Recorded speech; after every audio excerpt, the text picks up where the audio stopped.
Oke, kita langsung aja bahas market hari ini.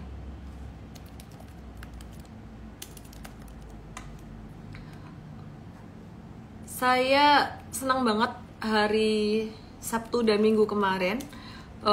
Akhirnya selesai juga workshop Super Trader yang pertama kali offline setelah 4 tahun ini ya. Dan berjalan dengan sangat lancar sekali. Terima kasih buat semua pihak yang sudah mendukung, dari Sukor Sekuritas, dari semua peserta yang percaya pada kita, dan juga thank you banget buat semua tim yang sudah mendukung ya, thank you banget. Dan pesan aku buat teman-teman alumni workshop Super Trader, ada nggak di sini? Kalau ada boleh absen di sini deh. Halo, aku alumni workshop gitu. Ikuti morning briefing terus, karena morning briefing beberapa hari ini sebenarnya merupakan sambungan atau lanjutan dari workshop Super Trader, di mana case study-nya itu nggak bisa case study yang cuman historical aja. Jadi kita mesti kasih case study yang bener-bener bener-bener real time, bener-bener yang dibutuhin saat ini gitu ya. Jadi disimak ya. LSL Jewelry. Ya Bu, saya ingat Bu. Gunawan Satria. Halo Pak, Satria Gunawan. Bentar lagi jadi alumni. Sekarang belum dong berarti. Oke deh, kita mulai ya. Jimmy Halim. Halo. Alumni hadir, alumni online. Oke.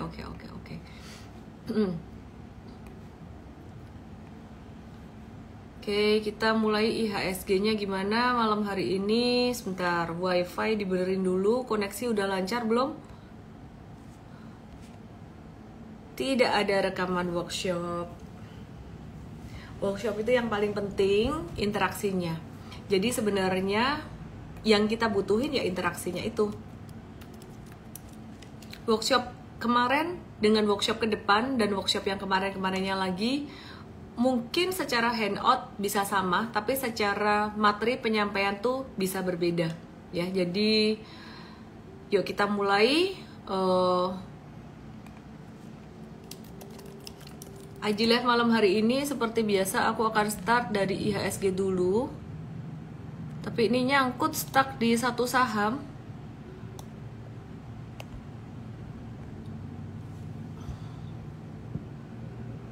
Iya, agak-agak lola dia. Oke, mari kita lihat ya.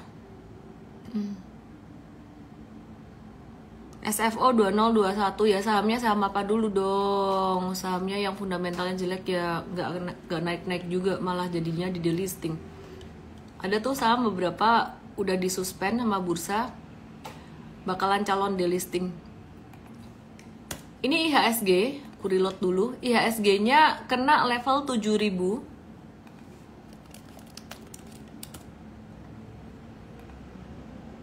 Ya, jadi kena level 7000. Setelah breakout beberapa waktu kemarin di resistennya 6952. Perkiraan gimana? Bakalan ada koreksi normal, bisa turun lagi sampai 6950, 6960.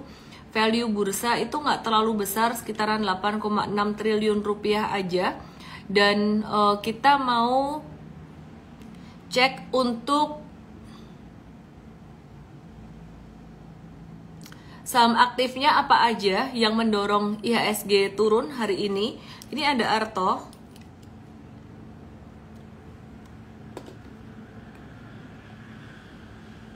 Ya, coba perhatikan ya di sini ya. Ini ada Arto ya. Delisting tuh dihapus dari bursa. Oke, ini ada Arto di sini. Artonya turun banget. Dia bakalan bisa turun lagi sampai level 1995 atau level 2000 di sini. Terus selain Arto, ada apa lagi yang bakalan turun? Aku kemarin lihat chart agro. Agronya nggak bagus. Meskipun hari ini hijau, hati-hati. Ini jatuh dengan volume transaksi sangat besar sekali. Jadi agro ini bakalan bisa turun lagi. Beli saham murah, hati-hati. Jangan nangkep pisau jatuh. Karena di sini dia masih bisa turun sampai sekitaran 298, ini monthly chartnya. Kalau dibuka daily chartnya ini masih bisa turun lagi. Dan turunnya ini breakdown dari sideways panjangnya di 346. Jadi breakdown dari garis 346 ini bakalan masih bisa lanjut terkoreksi. Nah, terus kita coba lihat ada saham Gojek Tokopedia yang hari ini juga turun sekitaran 3,2%.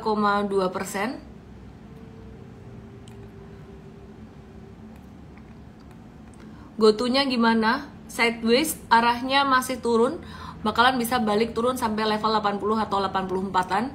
Terus kemudian buka lapak. Hari ini juga ada koreksi. Nah, terus teman-teman,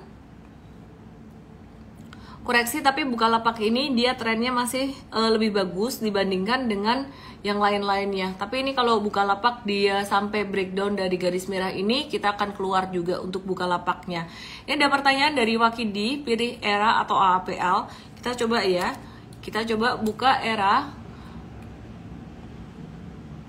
Lagi sideways aja. Kemudian AAPL kita lihat, kok AAPL sih?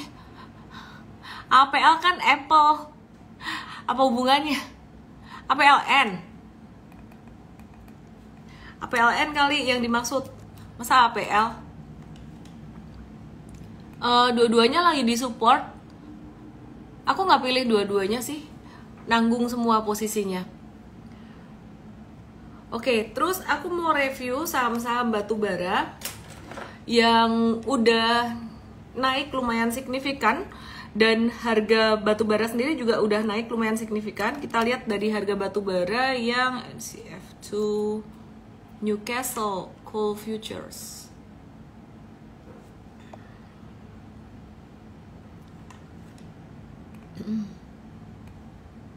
Perhatikan di sini nih. 1, 2, terus ketahan di sininya. Nah, dia ketahan di sini agak-agak turun. Ini harga batu baranya normal correction. Jadi hati-hati dalam jangka pendek bakalan ada sedikit normal correction untuk saham-saham batu bara. Jangan terlalu euforia untuk saham-saham batu baranya. Kita lihat buat batu bara ada beberapa yang udah naik. Kalau ITMG kemarin karena sentimen dividen sebenarnya M-Trade tuh udah merekomendasi sejak dia di harga 26.200 atau 26.250-an di bawah sini ITMG. Jadi kita tinggal ngehold aja, bukan beli karena dividennya. Dan kebetulan ya ada potensi dapat dividen gitu. Kayaknya kita kalau jangka menengahnya bisa jualnya kapan nih? Kita lihat ya di sini ya.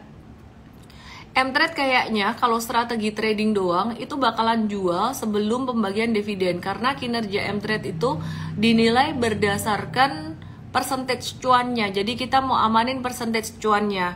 Cuman nanti kita akan kasih tahu jika Anda mau jangka menengah dan dapat dividen itu di hold bisa di hold. Cuman siap-siap dia bisa turunnya sampai ke level 27825. Jadi ITMG itu pas come dividen mungkin beberapa hari lagi ya. Let me check.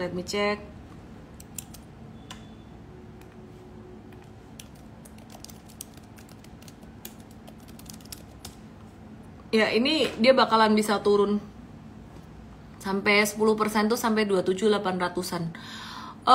Itu ITMG, kemudian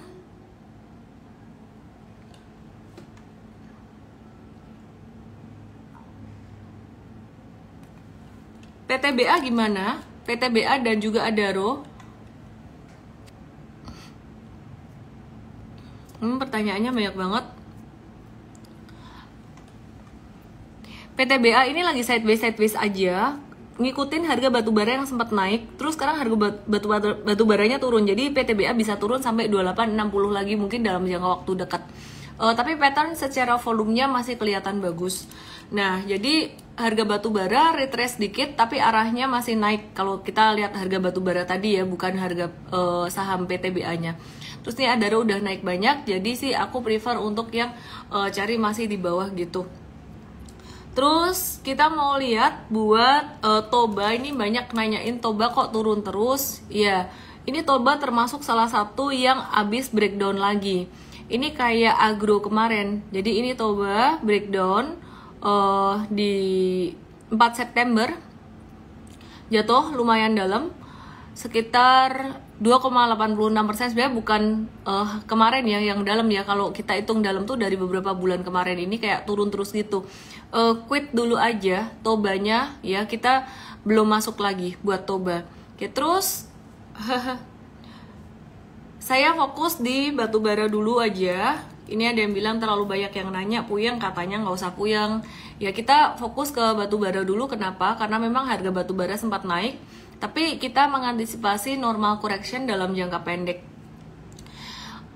Terus teman-teman semuanya, aku pesan sekali lagi buat kalian alumni workshop Super Trader, jangan lupa WA community-nya masih dibaca, karena kita akan masih memberikan update-update atau feedback untuk after sales atau after delivery workshop. Perhatikan akan ada gathering hari Sabtu nanti. Itu contastiknya diganti jadi sore kayaknya, jadi nggak di pagi lagi tapi sore khusus Sabtu nanti. Dan ada update juga tentang beberapa strategi saham yang kita bahas melalui morning briefing gitu. Jadi melalui morning briefing tadi pagi saya juga menjawab pertanyaan dari beberapa alumni yang mereka banyak banget nanyain tentang average down dan juga saham nyangkut.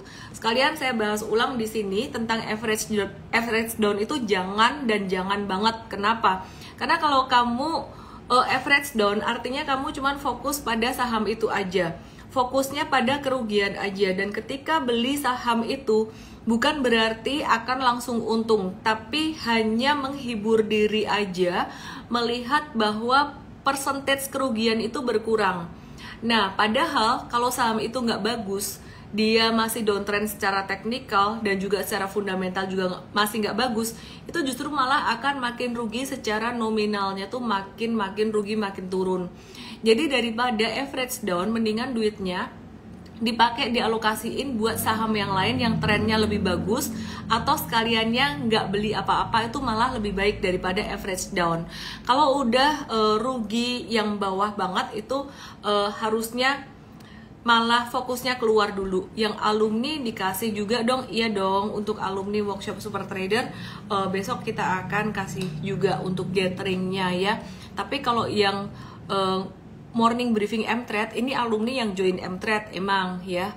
Oke, kita mau lihat untuk saham BRMS, masih dari sektor komoditas. Kita review saham BRMS ya. Ini ada yang minta SMGR, nanti aku akan review SMGR juga. Nah, jadi BRMS ini sempat kita tradingkan beberapa kali untuk jangka pendek dan jangka menengahnya. Dan ini di M-Trade ini kita ada rekomendasi untuk jangka menengah di 14 Agustus. Ini patternnya, perhatikan di sini ada pattern flag.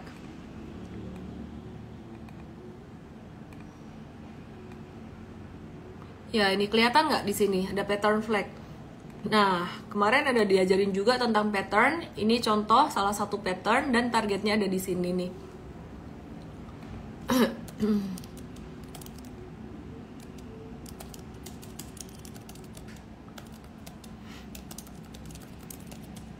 Oke. Kalau hari Sabtu ini kita update tentang psikologi trading. Sabtu depannya lagi kita akan update tentang chart pattern. Jadi chart pattern yang kita udah ajarin di workshop itu, kita akan update untuk member dan juga alumni workshop Super Trader the next Saturday, not this Saturday, next Saturday di Cuantastic. Kita akan kasih contoh banyak banget tentang berbagai macam pattern saham gitu. Jadi masih banyak yang bisa dipelajari. Oke, BRMS ini dia udah breakout dari pattern flag-nya dan berpotensi menuju sampai 220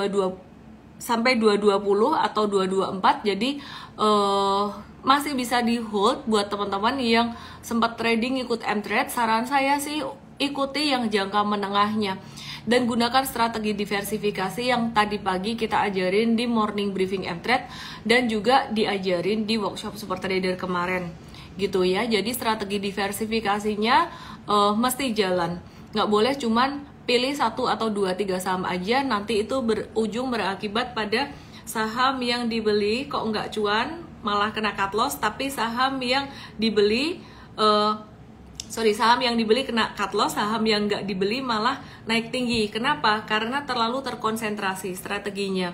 Jadi kalau kita ngelihat secara statistik di mTrade, frekuensi untuk gain atau untung itu juga banyak, bukan hanya secara percentage keuntungannya, tapi frekuensi berapa kali gain atau benernya. Jadi seharusnya kalau pakai strategi money management kita yang diajarin tadi pagi di morning briefing mTrade, itu mestinya nggak masalah. Ya, oke, kita mau review lanjut lagi ke MDKA, banyak banget ditanyain. Jadi masih sektor komoditi hari ini. Selain aku akan bahas saham Pani yang hari ini juga kita jual dengan profit taking 100%. Oke, kita perhatikan di sini, ini MDKA. Perhatikan ini MDKA ya. MDKA-nya, sebelum kita bahas Pani, kita bahas masih beberapa saham komoditi dulu.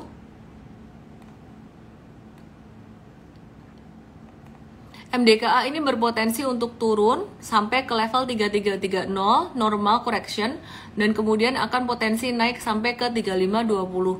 Jadi masih watch dulu untuk teman-teman yang sekarang masih belum punya MDKA, ini udah agak-agak dekat ke resisten. Jadi kalau ada koreksi sampai ke 3330 bisa consider.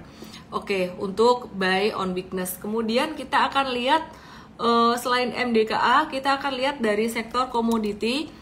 Kita akan lihat Pegas, abis ini kita akan lihat Medco. Nah, Pegasnya kemarin ada pattern spike gitu, dan ini jatuh udah kena bottom atau target dari pattern spike-nya. Jangan dibeli dulu, karena kemarin bener-bener buangan atau distribusinya kenceng banget. Jadi di sini agak-agak kasar ngebuang barangnya, wait and see dulu aja. Terus kita akan lihat Medco. Be very careful dengan saham-saham third liner. Ini ada yang menyebut beberapa saham third liner. Hati-hati ya. Jadi aku nggak mau ngomong gorengan, apalagi third liner biasanya sangat gampang sekali digoreng karena likuiditasnya kecil, market cap-nya juga kecil. Ingat sekarang ARB-nya udah simetris, udah 30% lebih. Jadi kalau serakah atau buru-buru pengen cepat cuan, itu resikonya sangat besar sekali. Dan sebelum aku bahas Medco, sebelum aku lanjutkan bahas Medco, ada beberapa emiten yang kemungkinan terancam di delisting karena telah disuspensi dengan rentang waktu selama 12-36 bulan. Dan data ini aku dapat dari market.business.com ya. Ini ada berita bahwa dia mengumumkan, BI mengumumkan 9 emiten yang terancam delisting. Nah, apa aja nih? Aku share aja ya, daripada nanti kalau ada emitennya bilang, wah Ellen ngomong dasarnya dari mana nih gitu. Oke, jadi teman-teman bisa lihat di sini.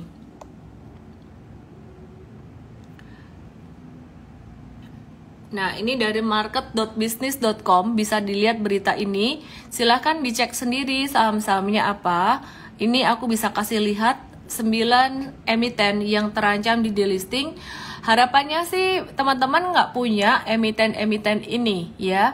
Ada emiten ini, terus kemudian ada ini si bebek. Terus kemudian ada emiten ini, unit, terus ada beberapa lagi di sini, bisa dilihat sendiri di market.business.com, bisa kelihatan ya. Aku nggak mau ngomong, ntar kalau ada temen emitennya ini, waduh sebel sama Ellen dijelekin, enggak loh. Ini ngebacain berita aja. Oke, jadi be very careful di sini. Maka dari itu tantangannya kalau salah beli saham third liner atau saham-saham yang secara likuiditasnya agak-agak kurang, kering likuiditasnya dan sering naik turunnya kenceng banget, masuk UMA, terus emiten-emiten yang di delisting bursa itu penyebabnya tuh macem-macem sebenarnya. Ada yang terlambat memberikan laporan keuangan, banyak mereka disuspensi sampai 1 tahunan. Ya itu terancam untuk di delisting. Kalau udah di delisting maka yang wajib, terutama kalau misalkan karena bangkrut ya. Kalau karena bangkrut maka pihak emiten tuh tidak mempunyai satu kewajiban utama untuk ngembaliin duit. Anda atau duit kita sebagai investor atau pemegang saham biasa. Yang diutamakan adalah pemegang saham preferen dulu, dan kemudian juga kewajiban-kewajiban perusahaan seperti gaji-gaji karyawan, hutang perusahaan, dan sebagainya. Jadi makanya melihat likuiditas tuh sangat penting sekali. Rachel bilang kemarin mau out Medco, salah klik jadi all buy. Lucu. Nggak apa-apa dong, kan masih cuan dong, harusnya masih cuan. Jadi ini Medco-nya Mtrade hari ini, kemarin Jumat ada profit taking, Jumat atau kemarin deh, Senin ini 4 September. Profit taking 16-17%. Ini dibeli hari Jumat kemarin. Medco ini juga dia breakout dari pattern flag-nya. Jadi yang menarik, kenapa ada banyak saham yang sekarang dia ini pattern flag. Kenapa? Karena ini pennant sih. Ya karena trennya sudah mulai membaik gitu. Jadi tadi ada orang yang ngobrol sama aku, wah aku nggak berani trading dulu nih. Kenapa? Karena marketnya lagi jelek, lagi sepi, lagi ini. Itu tandanya dia nggak nyimak di market. Sebenarnya kalau nyimak setiap hari nggak usah repot-repot deh. Terutama kalau mau ngelamar kerjaan di Mtrade lah. Kalau mau ngelamar kerjaan itu minimal mesti nonton IG live aku. Jangan sampai mau ngelamar kerjaan, apalagi ngelamar kerjaannya jadi coach, terus di interview view ininya beda semua, view analisisnya beda semua. Oke, dan ini kalau ditanya Medco ini gimana? Medco ini bagus, cakep ya. Jadi Medco ini cakep. Ya intinya kalau mau ngelamar kerjaan, niat dikit lah nonton IG live aku seminggu aja, pasti udah tahu view-nya gimana. Cerita-cerita dikit aja ya teman-teman ya. Oke, jadi perhatikan di sini, ini Medco kemarin 3 hari yang lalu dia naik dengan volume transaksi tinggi, ini turun 2 hari volumenya kecil, ini normal correction. Kalau dia turun lagi masih seperti ini pattern turunnya, bahkan sampai 1170 pun dia masih akan dibilang normal correction. Kalau mantul lagi sampai ke atas, itu sangat bagus sekali. Jadi di Mtrade sebenarnya masih nge-watch si Medco ini untuk trading jangka pendeknya buat ditektokin. Selain jangka menengahnya, kita juga masih nge-hold saham ini. Saya nonton 4 tahun bisa dong. Wah, boleh. Kita terima ilmu plus curhatan juga. Bahasa lucu Molly. Kalau kena ARB ntar jadi nggak lucu lagi loh. Molly guguk gitu ya. Ya dia naik tinggi sih. Ini saham yang sehari naik 17,99%. Emang lucu banget chartnya. Kalau mau beli saham kayak gini, intinya siap rugi, siap nggak bisa keluar untuk saham-saham yang likuiditasnya kecil. Ya nggak apa-apa, silahkan trading. Tapi kalau di Mtrade kita agak-agak mewaspadai saham yang tadinya likuiditinya tuh nggak ada, terus kemudian jadi naik kenceng. Kita bukan sentimen sama emiten apapun, enggak. Tapi yang kita mau adalah kita menunggu dia punya likuiditas tuh lebih stabil. Jadi kalau di sini kita perhatikan, di sini tuh benar-benar kayak ininya tuh nggak ada, volumenya kecil banget, terus kemudian tiba-tiba jadi rame, terus nggak ada lagi jadi rame gitu. Iya sih, volume hijau lebih tinggi daripada volume merah, itu bagus, dan volume naik lebih tinggi daripada volume sideways, itu bagus gitu loh. Cuman nggak, kalau ngelihat yang ini kayaknya masih terlalu dini dia perubahan likuiditasnya dari kering banget jadi tinggi tuh masih too early gitu ya. Jadi wait and see dulu. Oke, masih ada di list aku mau bahas beberapa saham. Bentar.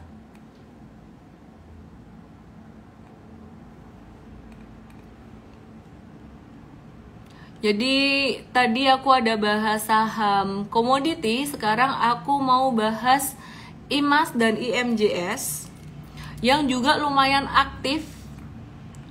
Dan ya, yang ini sebenarnya mirip-mirip kayak si Molly tadi gitu, tapi kita pernah cuan lumayan gede di IMAS, jadi masih bisa di tradingin.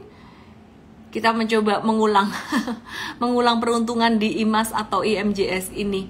Pastinya juga dengan diversifikasi, enggak satu saham ini aja. Nah, terus kita mau review BBNI. Banyak yang bilang, wah kok nggak naik-naik sih BBNI, nggak naik-naik. Kemarin ngamuk tuh sama hari ini. Tinggal ngehold aja BBNI-nya buat long term investing ya. Jangan dijual-jual. Di Mtrade ada tuh yang buat trading tadi dijual ya. Ini menghibur para trader pemula. Jadi kalau trading BBNI, BBCA, BMRI porsinya bisa digedein, bisa 3 kali atau 4 kali lipat. SMGR, ada yang nanya SMGR, hari ini nanya SMGR banyak sekali. Yuk kita lihat SMGR-nya gimana.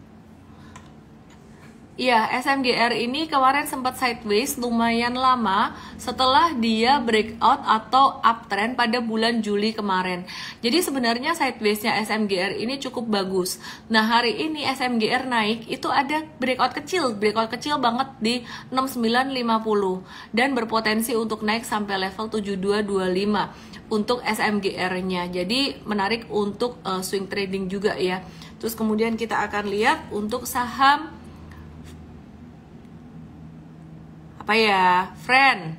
Ini ada yang request friend nih. Gimana nih friend? Friend ada sentimen apa? Friend ini ada sentimen Excel Axiata ya. Jadi pemilik Excel Axiata dan Smart Friend Telekom Tbk dikabarkan sudah melakukan pembicaraan dengan advisor untuk penjajakan potensi transaksi apa ya? Upaya merger XL dengan Smart Friend. Nah, jadi hari ini tuh Friend sempat naik 22,16%. Tapi sifatnya jadi katalis jangka pendek aja bagi Friend.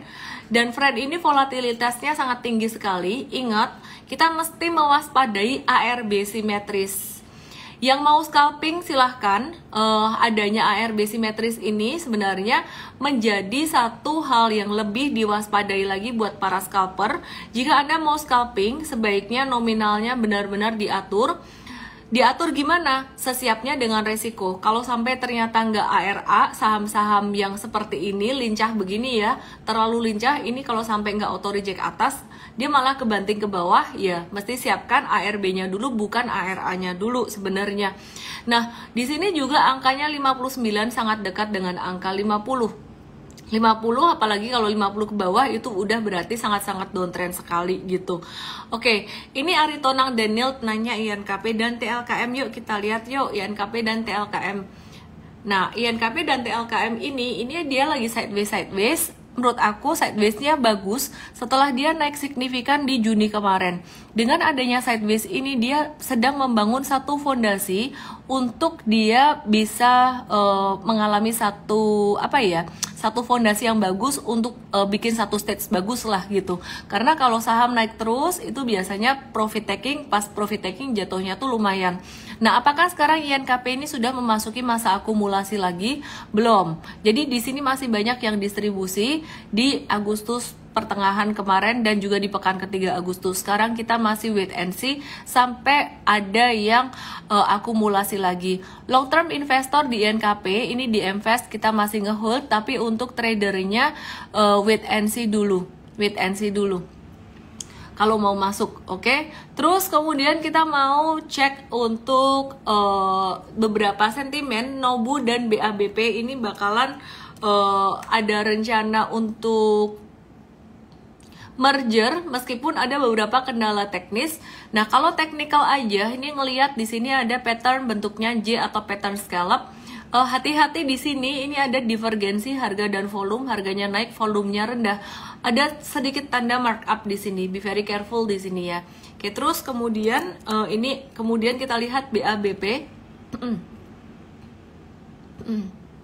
BABP ya, ini sama, beberapa hari kemarin sempat naik signifikan, tapi kemudian turun kalau BABP-nya masih konvergen. Cuman aku agak-agak mengantisipasi chart dengan candle banyak dojinya seperti ini, banyak ekor atas, ekor bawah. Hati-hati di situ.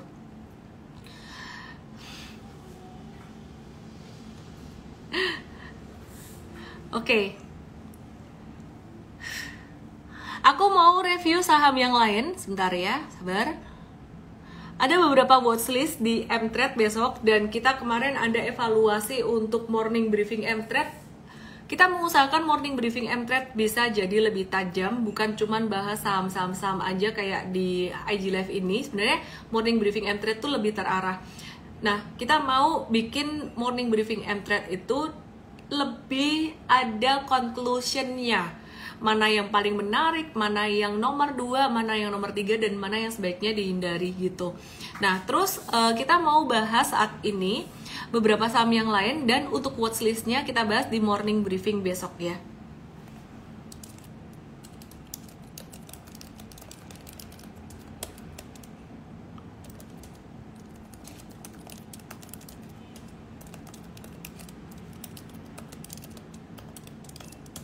Oke.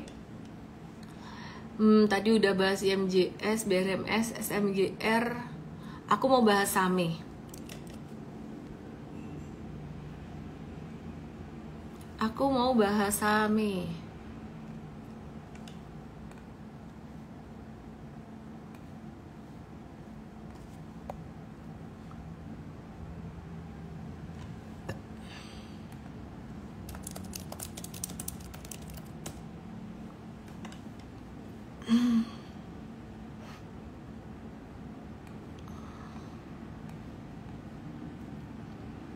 Ya, SAME, Sarana Meditama Metropolitan Tbk. Sarana Meditama Metropolitan Tbk. Lagi sideways banget. Ada tanda akumulasi dikit di Juli kemarin, tapi sebenarnya agak failed akumulasinya. Ini baru kelihatan lagi ada peningkatan volume. Jadi kita sebenarnya ngetes aja di SAME. Kalau nggak punya nggak apa-apa, nggak harus punya yang ini.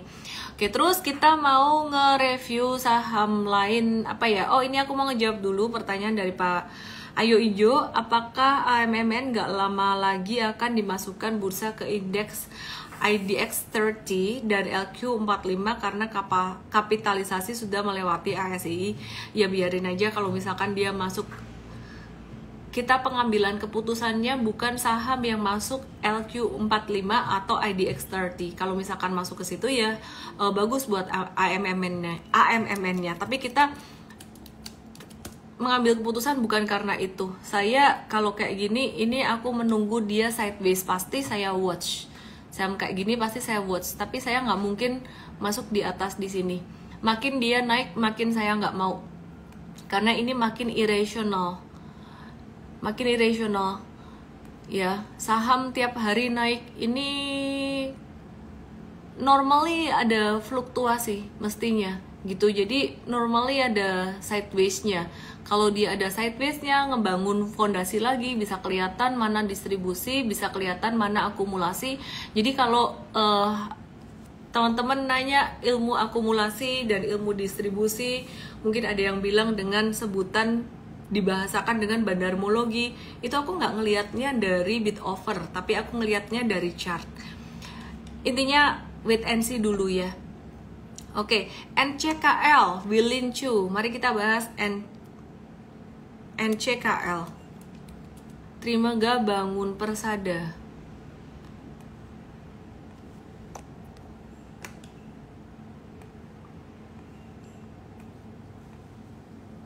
Ya, NCKL-nya di sini lagi sideways, kelihatan ada akumulasi beberapa volume tinggi ini. Jangka menengah kita buy dan masih ngehold, tapi jangka pendek udah kejual, cuannya tipis doang 2,6 sampai 4,7%. Dan sekarang kita coba lihat yuk di Stockpick M-Trade ada beberapa yang kejual. Thank you banget buat semua tim M-Trade dan juga back office sistem M-Trade yang bisa track Pani dari awal di sini. Ya, jadi Pani ini kita udah mulai profit taking nih. Profit taking Pani ini, puji Tuhan, bersyukur banget ini bisa menelurkan 3 digit. Pas banget 100 sampai 108%. Pas tadi kita rekom jual, mungkin Anda kalau jualan beda-beda dikit lah, 90 atau 95% pun tak apa ya. Dan ini salah satu saham multi bagger kita. Kita menunggu dia untuk sideways lagi untuk membangun satu fondasi dimana kita bisa entry lagi. Kita watch aja nanti. Kita benar-benar di sini ngelihatnya murni technical aja. Yang teman-teman ikut M-Trade, saran saya ikut jangka menengah dan jangan cuma satu saham. Boleh diversifikasi per saham itu, satu saham 10%, 10%-an atau 20%, 20% paling banyak ya, khusus untuk saham jangka menengah aja. Dan yang belum teredukasi secara teknikal dan gak siap ngamatin market, jangan swing trading gitu. Swing trading bisa cuan gak? Bisa cuan, tapi kalau swing trading tuh cuannya kecil-kecil begini biasanya. Nah, kadang-kadang ketika kita jualan, kamu meleng, kita cuan 1-2%, jadinya malah cut loss deh kalau yang ini yang meleng gitu ya. Ini kebetulan yang jangka menengah kita masih ngehold. Ini kayak NCKL, ini NCKL, ini 2,6 sampai 4,7%. Ini 2,6 sampai 4,7% di NCKL. Terus di TPIA kita ada cut loss 1,8 sampai 5,8%. Terus thank you yang ikutan cuan. Pani boleh ya tulis di kolom komen di sini biar makin semangat semuanya. Nah, ini Medco yang jangka menengah cuan 16 sampai 17%. Tapi saya ngomong aja apa adanya. Kalau yang jangka pendek-pendek itu cuannya itu untuk saat ini sekitaran di bawah 10% rata-rata. Jadi kalau ada sampai 16 sampai 17% ini jarang, dan pasti kita jangka menengahnya hold. Jadi jangka menengah cuannya lebih banyak biasanya gitu. Nah, terus ini juga nih energi jangka pendek jual, jangka menengah hold gitu. Ini jangka menengah juga hold ya. Jadi Elsa juga jangka menengah hold. Jangka pendeknya cuma cuan 3%-an aja. Maka dari itu ikut yang jangka menengah. Pertanyaannya kalau disuruh ikut jangka menengah, kenapa jangka pendeknya ada? Karena beberapa orang benar-benar mau jangka pendek. Masa iya aku mau hapus, boleh nggak aku hapus jangka pendek, boleh nggak kira-kira? Karena yang jangka menengah ini banyak kasih testimoni, yang jangka pendek ini mereka pada, woi ketinggalan gitu. Jadi kalau ngikut jangka menengah sebenarnya nggak bakal yang ketinggalan. Next yang kayak Pani yang mana? We never know mana yang bakalan larinya cepet, mana yang bakalan larinya tuh pelan-pelan ya. FVGV ada yang nanya tuh. Tapi setiap saham jangka menengah kita itu potensial gitu. PGEO gimana longsor sampai jatuh ke bawah, ntar aku bahas. Nah, ini contoh, ini jangka pendek Jakva kemarin kita cut loss 3-8%, Shopee 0-4%. PTPP ini juga kebetulan merah. Ini JSMR jangka pendek cuan 10-13%. Jadi kalau dilihat secara statistik, secara frekuensi, hijau pun masih lebih banyak daripada merahnya. Ya, ini MBMA 3-9%, cuannya jangka pendek, INTP 4-7% dan seterusnya gitu. Cuman kalau misal pas cuannya tipis-tipis, sekali lagi di kita BEP di situ bisa jadi mungkin rugi dikit gitu. Ya, ini ada cut loss dikit nih yang merah-merah. Tapi masih banyak hijaunya gitu. Nah, ini BRPT. BRPT ini jangka menengah kita juga masih ngehold. Tadi ada yang tanya BRPT, yuk kita lihat BRPT ya.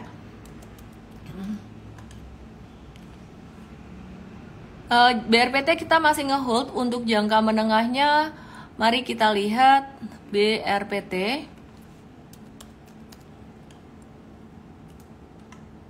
36%-an. Kita masih hold, cuannya sekitaran 36%-an.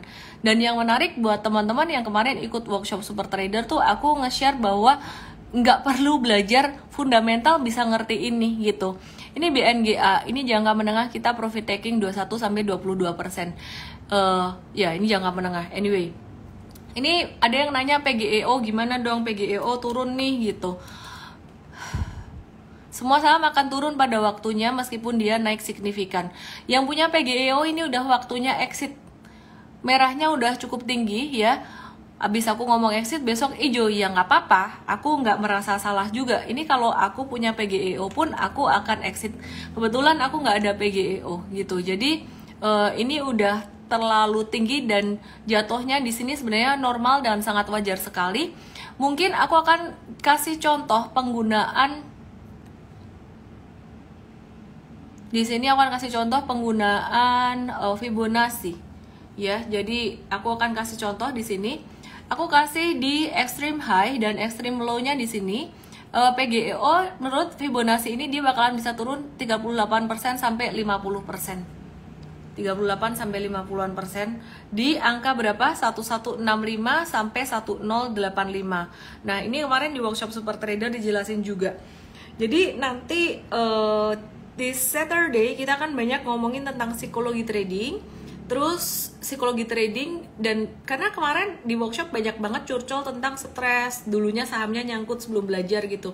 The next Saturday, Sabtu depannya lagi tanggal 16 September, kita akan belajar tentang contoh-contoh dari chart pattern dan juga contoh-contoh indikator untuk follow up dari peserta workshop Super Trader dan juga member Mtrade pastinya.